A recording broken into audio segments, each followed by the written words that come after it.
ជំរាបសួរបងប្អូនទាំងអស់គ្នានៅក្នុងវីដេអូនេះខ្ញុំមកចែករំលែកបងប្អូនពីរបៀប upgrade ChatGPT Plus ចំនួន1ខែដែលឥតគិតថ្លៃគឺ$00តែម្ដងបងប្អូនហើយមួយថ្ងៃនេះគឺខ្ញុំតាមដានព័ត៌មាននៅក្នុង X ឃើញChatGPT ក្រុមហ៊ុន OpenAI បានដាក់ឲ្យ upgrade នៅប្រទេសឥណ្ឌាគឺប្រើប្រាស់ ChatGPT ចំនួន12ខែឥតគិតថ្លៃទៅណាអញ្ចឹងបងប្អូនមានឱកាសបងប្អូនធ្វើទៅហើយបើសិនជាបងប្អូនធ្វើទុកលក់ក៏បានធ្វើទុកប្រើប្រាស់ខ្លួនឯងក៏បានល្អព្រោះ ChatGPT គឺយើងអាច invite ចំនួន5នាក់អាចឲ្យចូលជាមួយក្រុមមួយយើងបានប្រើ ChatGPT Plus ឬក៏ ChatGPT Go ហ្នឹងគឺប្រើបានដូចគ្នាអញ្ចឹងបើសិនជាបងប្អូនចាប់អារម្មណ៍បងប្អូនសាកធ្វើទៅហើយបើសិនជាធ្វើមិនកើតទេបងប្អូនអាចជួលខ្ញុំមកធ្វើឲ្យក៏បានដែរណាប្រម៉ូទតិចទៅអូខេអញ្ចឹង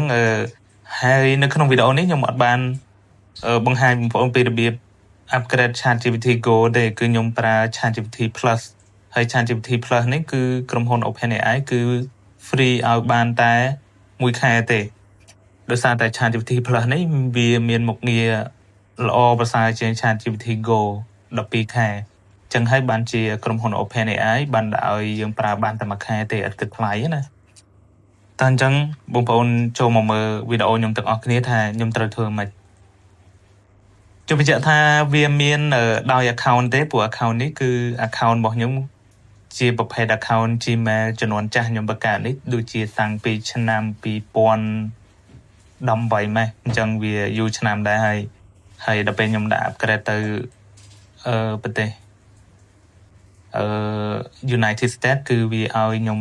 upgrade បាន free អញ្ចឹងបងប្អូនចូលមកមើលនេះទៅនៅពេលដែលបើក VPN ទៅយើងអាច upgrade បានអញ្ចឹងបងប្អូនចូលមកចឹងនេះគឺ ChatGPT Plus ក្នុងមួយខែគឺបងប្អូនត្រូវចំណាយ$20ដើម្បីបានប្រើប្រាស់មុខងាររបស់ Plus តែពេលនេះគឺយើងអាច upgrade បានដោយឥតគិតថ្លៃគឺ$00តែម្ដងបងប្អូនឃើញអត់ចឹងនេះគឺជាមុខងារពិសេសខាងក្រោមដែល OpenAI បានដាក់ឲ្យយើងឃើញចឹងបងប្អូនមើលទៅគឺយើងមានមុខងារពិសេសច្រើនជាងអា free នេះអូខេអញ្ចឹងបងប្អូនចូល upgrade តែម្ដងទៅបងប្អូនជួយ get plus ចឹងចូលមកដល់កន្លែងនេះបងប្អូនសូមខ្ញុំសូមបញ្ជាក់កន្លែងនេះបន្តិចបងប្អូនត្រូវតែប្រើប្រភេទ debit card មានន័យថាជាកាតពិតប្រាកដមិនមែនជាកាតសិប្បនិមិត្តទេណាបងប្អូនបើសិនជាបងប្អូនប្រើកាតសិប្បនិមិត្តគឺរឲ្យទេអញ្ចឹងវានឹងដាក់ថាកាតហ្នឹង deadline ហើយអត់អាចប្រើប្រាស់បានទេតែបើសិនជាកាតប្រភេទកាត debit card មានន័យថាកាតពិតប្រាកដរបស់យើងគឺយើងអាចប្រើប្រាស់បានអញ្ចឹង ChatGPT វាប្រកាន់កន្លែងហ្នឹងប៉ុន្តែបងប្អូនត្រូវប្រកាសថា debit card របស់បងប្អូនគឺអត់មានលុយទេណាគឺត្រូវតែដាក់អាណាដែលអត់មានលុយកុំដាក់អាណាដែលមានលុយវាមិនកាត់ភ្លាមទេកំឡុងពេលមួយខែនឹងប៉ុន្តែ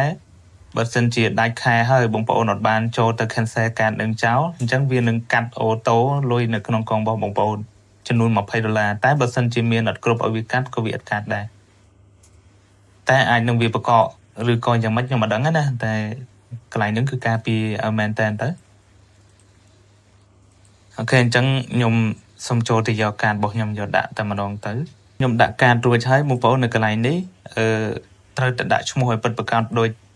ឈ្មោះកាតរបស់យើងកាតរបស់យើងឈ្មោះអីគេគឺយើងដាក់ឈ្មោះហ្នឹងមកហើយនៅកន្លែងនេះបងប្អូនសូមដូរមកប្រទេសកម្ពុជាយើងវិញមក Cambodia ហើយនេះគឺយើងដាក់ភ្នំពេញធម្មតាហើយនេះក៏យើងដាក់ភ្នំពេញនេះpostal code គឺយើងដាក់120101អូខេបន្ទាប់ពីនឹងហើយអត់មានអីទៀតទេបងប្អូនចុច subscribe មកចឹងកន្លែងនេះមិនសៀវណាបងប្អូនចុច no send មក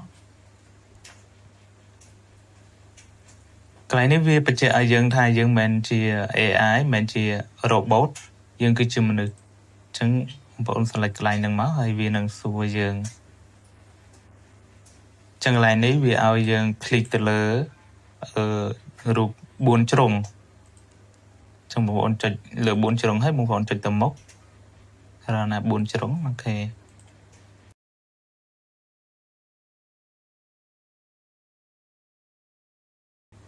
រងចាំតិចទៅវានឹង process ទៅហើយ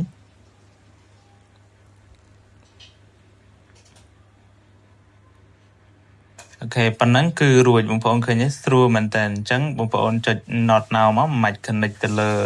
អាពួកនេះទេអូខេអញ្ចឹងបងប្អូនបាន ChatGPT 5 គឺ ChatGPT Plus នៅក្នុងនឹងគឺមានអាចប្រើប្រាស់បានណាប៉ុណ្ណឹងចឹងពិសេសមែនតើបងប្អូនអាចប្រើប្រាស់មុខងារ ChatGPT Plus បានហើយគ្រាន់តែបងប្អូនចុច subscribe ទៅគឺរួចរាល់តែម្ដងអត់មានអីញ៉ៃញ៉ៃច្រើនទេអញ្ចឹងនៅក្នុងនេះគឺយើងមានមុខងារច្រើនមែនតើនៅក្នុងនេះយើងមាន deep research create image agent mode ឬ add source អីផ្សេងៗរហូតដល់នេះ web research Canva យើងអាចបង្កើតកូដបានទៅប្រើបានមួយខែពេញហ្មងអូខេនៅវីដេអូក្រោយខ្ញុំនឹងចែកម្លែកបងប្អូនពីរបៀប upgrade ទៅ ChatGPT Go បន្ថែមទៀតអូខេអញ្ចឹងសម្រាប់វីដេអូហ្នឹងគឺមានតែប៉ុណ្្នឹងឯងអរគុណច្រើនបងប្អូនសម្រាប់ការតាមដានទស្សនាតាមដល់ចប់សង្ឃឹមថាបងប្អូននឹងអាចធ្វើបានបាយបាយ